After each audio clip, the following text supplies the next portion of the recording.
Hello, welcome to Locked On Sharks, the premier hockey podcast of your favorite team in the Bay Area. And on today's episode, we're diving into some more trades, and these are trades I would make if I was the Sharks and try to get some guys who may not be fits or maybe cap casualties from other teams and guys I would kind of buy low on. So all that and more on today's episode of Locked On Sharks. You're Locked On Sharks, your daily podcast on the San Jose Sharks. Part of the Locked On Podcast Network, your team every day.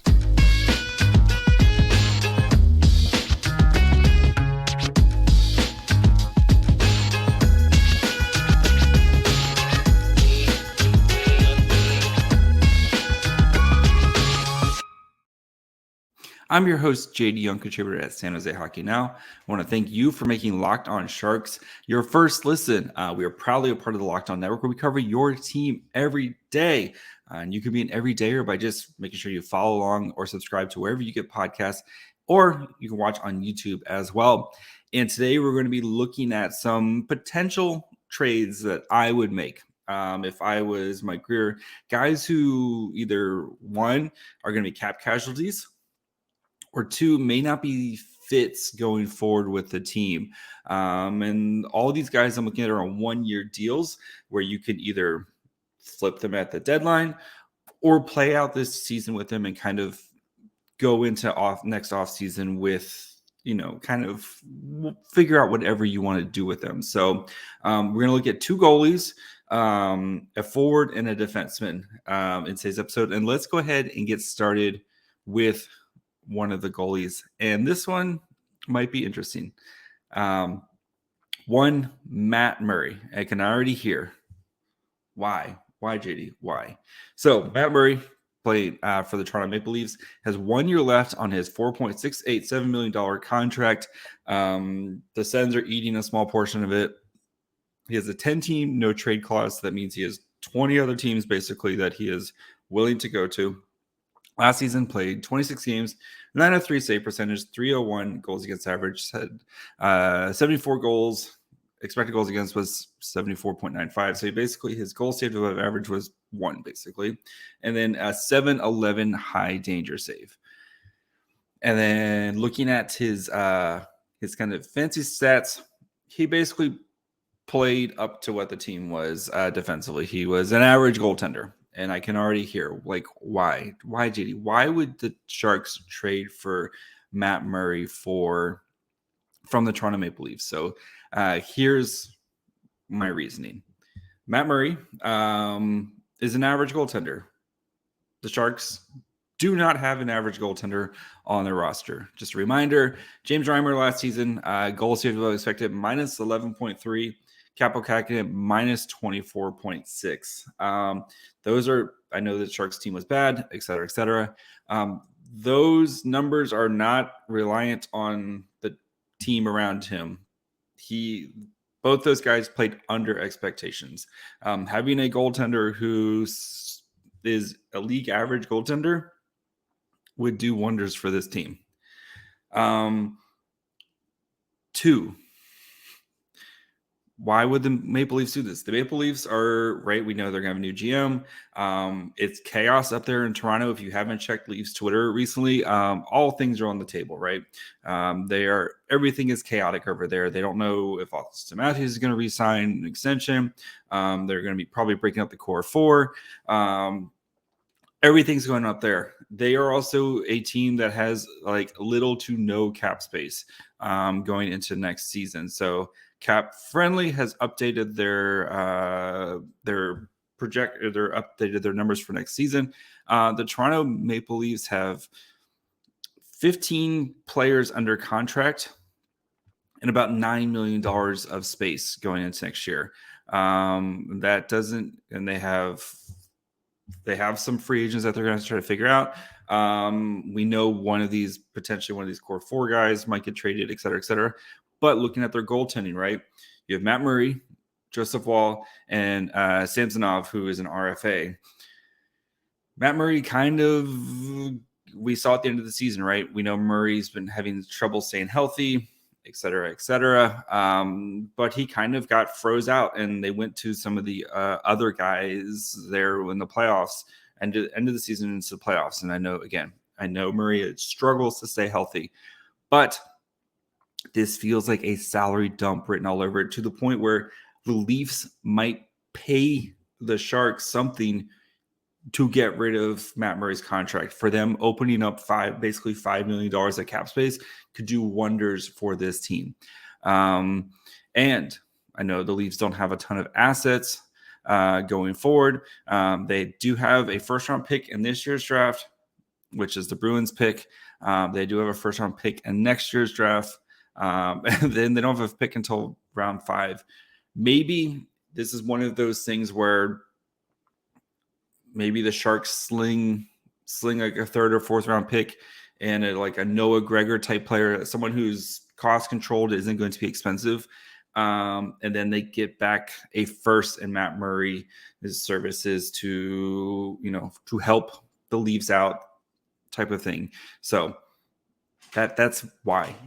What does that do for the Sharks?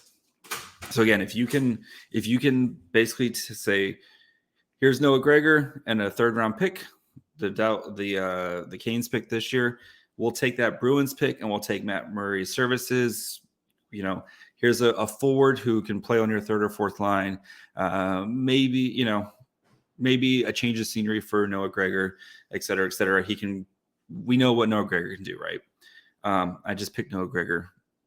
Put in any one of those type of players, right? But I just picked Noah Gregor. Now for the Sharks, you have Matt Murray. Basically, 3 options happen. One, he plays really, really well, and then you can you tell him, hey, come to San Jose, rehabilitate your image, come play in this nice, quiet market. You don't have to deal with the Toronto media. Come hang out. You get to wear shorts all year round, all that fun stuff. You're probably going to be our goalie number 1. I'm sure you can beat Kaapo Kähkönen. Come hang out for a year. One, he plays really well, and you can trade him at the trade deadline, right? Teams, we saw plenty of goalies get traded at this trade deadline. Again, I know he has a 10-team no trade clause, but he has 20 teams that he could be traded to. So, hey, come play in San Jose, rehabilitate your career. If you play well, we'll trade you. Or if you play well, we keep you. 2, he gets hurt, and then guess what? You can just play Eetu Makiniemi or something like that. But at least whatever, and then you just don't re-sign him. Or he plays bad, and you just work your way towards a top 5 pick in this year's draft, which you're probably going to be bad anyway. So those all feel like winnable things for me. So that is why Matt Murray, number 1 on my contracts I would trade for. Another goaltender I would look at trading for here in a second, Ukko-Pekka Luukkonen from the Buffalo Sabres. I'm going to talk about him in a second, but first, do need to take a quick break. Talk to you guys about our good friends over at eBay Motors. So, you guys know for a championship team, it's all about making sure every player is a right fit. It's the same when it comes to your vehicle. Every part needs to fit just right. So the next time you need parts and accessories, head to eBay Motors with eBay Guarantee Fit. You can make sure every part you need fits right. The first time around, just add your ride to the My Garage and look for the green check to make sure that all the parts will fit or your money back. Because just like in sports, confidence is the name of the game. When you shop on eBay Motors, you're covered. With over 122 million parts to choose from, you'll be back in the game in no time. And after all, it's easy to bring home a win when the right parts are guaranteed. So get the right parts, the right fit, and the right prices on ebaymotors.com. Let's ride. eBay Guarantee Fit only available to U.S. customers. Eligible items only. Exclusions apply. All right, so we talked about Matt Murray. Adding Matt Murray. Again, I think you can get the Leafs to pay. Maybe you got to give up a little bit something, but I think you can get a nice, solid return, back for him. So, next guy, Ukko-Pekka Luukkonen from the Buffalo Sabres. So, 24, has 1 year left on his ELC at $837,000. And I wonder, you're saying, why would the Sabres trade for him? We'll get to that in a minute. You're going to see the numbers here. Not impressive. Not the prettiest numbers. So 33 games, he had 892 save percentage, 361 goals against average, 115 goals allowed. Expected goals against was 109.99. Goals saved above expectation was -5, and a 699 high danger save percentage. Looking at his fancy numbers, the team was bad, and so was he, especially defensively. And we know the Sharks' defense, not the most stable situation, but Lehkonen kind of played with how the team was around him. Again, Ukko-Pekka Luukkonen is 24. Okay, he's played 50 games in NHL. He hasn't had a massive workload going forward. Why would the Sabres trade him? One, Devin Levi showed up. He's their goaltender of the future. I don't expect him to be that this year, but I think that the Sabres swing big, right? For a goaltender to try to kind of find a guy who can be the guy while Levi starts building up for that role. And we know the Sabres are ready to compete. They just missed the playoffs last season. And I think goaltending was a big reason for it. I mean, they were playing Craig Anderson a ton down the stretch. Craig Anderson, who's older than me. So the oldest man ever to play goalie. No. Again, we know, I think the Sabres are ready to compete, and I expect them to be active, very active in trying to find a 1A to Levi's 1B while Levi continues to grow and develop in the NHL. Lehkonen, I still feel there is something there. Again, he's 24. We know goalies, et cetera, their path to development is much different than many other players. So I would be willing to take a swing, kind of like what we did almost with the Kaapo Kähkönen, right? Take a swing on a guy, let him see what happens. Again, he's on his ELC. You can play him throughout the season, figure out if you have something with him, and then the worst, you can either trade in the offseason, you can trade his rights in the offseason to somebody, et cetera, et cetera. Like you have some flexibility with him with what you want to do, right?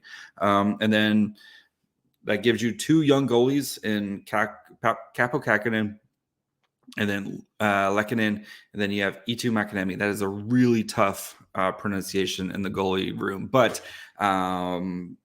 you have some goalies who are kind of young-ish, who have some growth and development to work through. So again, I don't know if he's ever going to be like a 1 or something like that, but I would be willing to take a chance on him, especially on a team that is, again, we don't expect the Sharks to be good this year.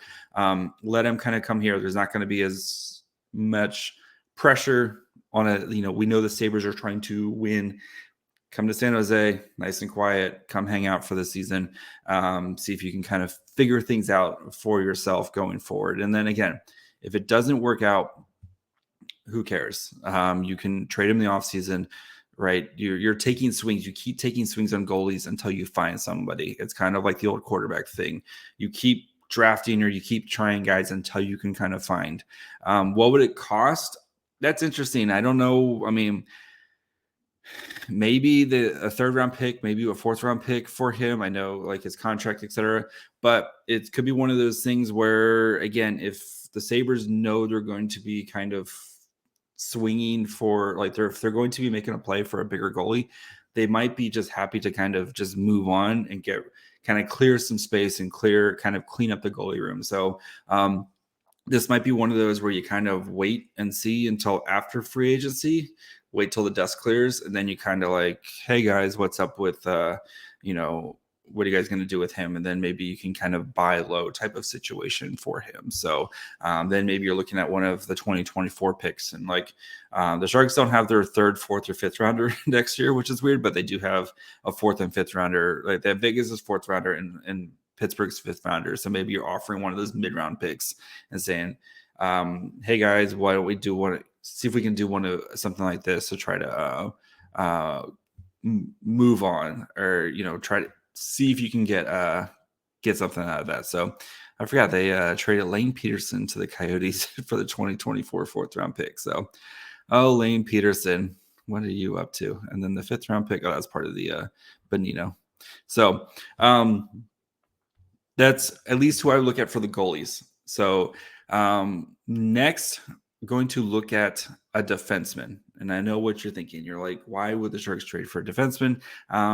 Especially a left-handed defenseman who I'm going to advocate for here right now. And that is Matt Grzelcyk. So he is a left-handed defenseman for the Boston Bruins, has 1 year left on his $3.69 million deal. Last season played 75 games and 4 goals, 22 assists, 102 shots on goal, 17-14 average time on ice. Corsi for 51.45. Goals for 70 points, a ridiculous 70%. So that means he was, every time he was on the ice, the Bruins scored 70% of the goals. Why would you trade for him? So here's why. He's really good. So 67th percentile offensively, played and 63 percentile defensively, played between the second pair, first pair defensive minutes. He is a guy that I think you trade for, and then he's 29. He's kind of at, still in his prime here. You can trade for him and then either flip him at the deadline, because we know teams are always looking for good defenders at the deadline. Grzelcyk is a good defender. B, you can re-sign him if you want, type of thing. So why would the Bruins get rid of this? The Boston Bruins are in a tough spot when it comes to the cap, right? So going into next year, they have 14 contracts and about $6 million worth of space heading into next year with, we don't know what's going to happen with Patrice Bergeron. They got to re-sign Trent Frederick. They've got a bunch of guys going, they have 1, 2, 3, 4, 5, 6, 7. They have 7 forwards signed and 6 defensemen. You have Jeremy Swayman, who needs a new contract. Like they have a lot of work to do. There's talk of potentially guys like Trent Taylor Hall on the trade market. Like there's gonna be a lot of changes in Boston, and I feel like same thing with Grzelcyk. You could acquire him. Maybe it probably going to cost you a little bit more to acquire him, but I think if you acquire him, he's your second best defenseman behind right away. He's your second best defenseman behind Erik Karlsson. And I know he's left-handed, but 2, then that I know there's a logjam there. You can either trade him at the trade deadline. He has no trade clauses or anything like that. Or you can just have a good defenseman. And the Sharks, while they have a lot of defensemen, they don't have a lot of good ones. You could say Erik Karlsson, good defenseman, he scores, right? Matt Benning, pretty solid defensively. Vlasic had a bounce back year. We like Henry Thrun, but like a lot of the other guys are kind of question marks. And Mario Ferraro I've talked about Mario Ferraro plenty of times. Grzelcyk would be your second best defenseman and probably your best defensive defenseman on the team. And I know the Sharks need good players at this point. So, yes, I know he's a little bit older, 29, but he's got 1 year left. And you can, again, go into the season, see how things fit, see how it works out. And then worst case scenario is he walks at free agency, you tried it out, or you trade him at the trade deadline if he says, I'm not going to resign, type of thing. So I think it's a good bet to take. He's also from the Boston area, so there's that, how that works out. But I think that's a good bet to take. I know the contract's a little pricey at 3.69, but the Sharks do have some cap space. They've got about almost $15 million at cap space, and they don't have a lot of guys they have to really worry about, at least not a lot of big ticket guys they have to worry about this offseason. So they will have some spending power if they want. So, we know Boston is missing some pieces, especially with the draft capital. I don't know. Maybe I would try to maybe package up maybe a mid-round pick and throw a prospect their way type of situation. So maybe it's a Brandon Coe or something like that, because again, we know their prospect pipeline is hurting. They don't have any draft picks. So maybe you kind of throw something like that their way. Brandon Coe is a cheap contract that they can, for the next couple of years. Again, it doesn't have to be Brandon Coe. I just picked Brandon Coe's name out of the hat. So before we end up with the forward who I would try to trade for, do want to take a quick break, talk to you guys about one of our new friends over at Birddogs.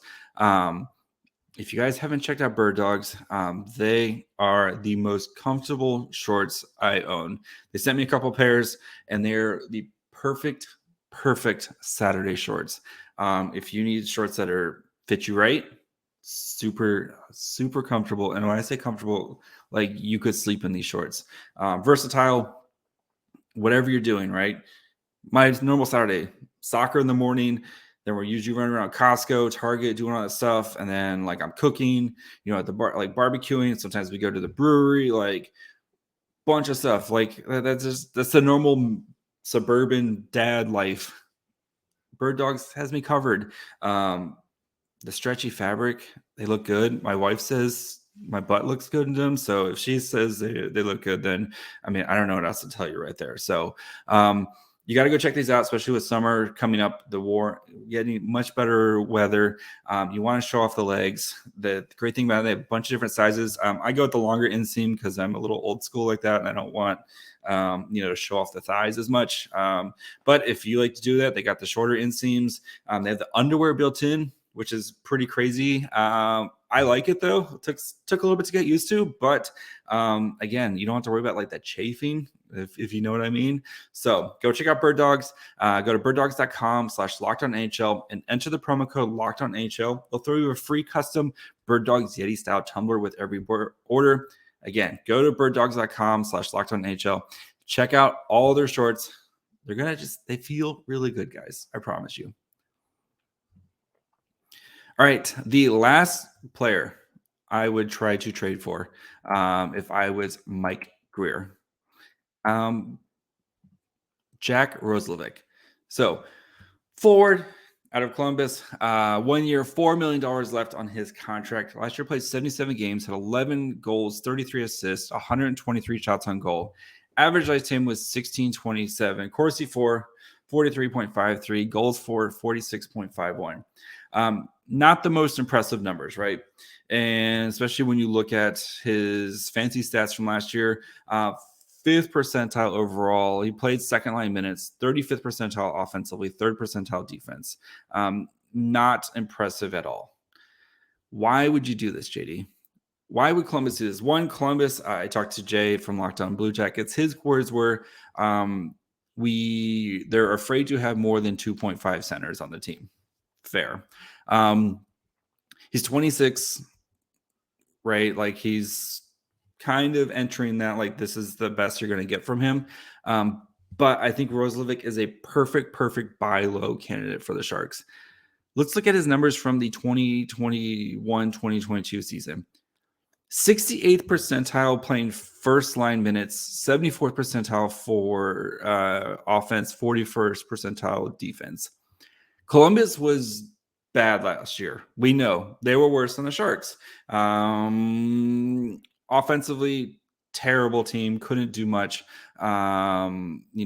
Struggled with creating offense on a consistent basis.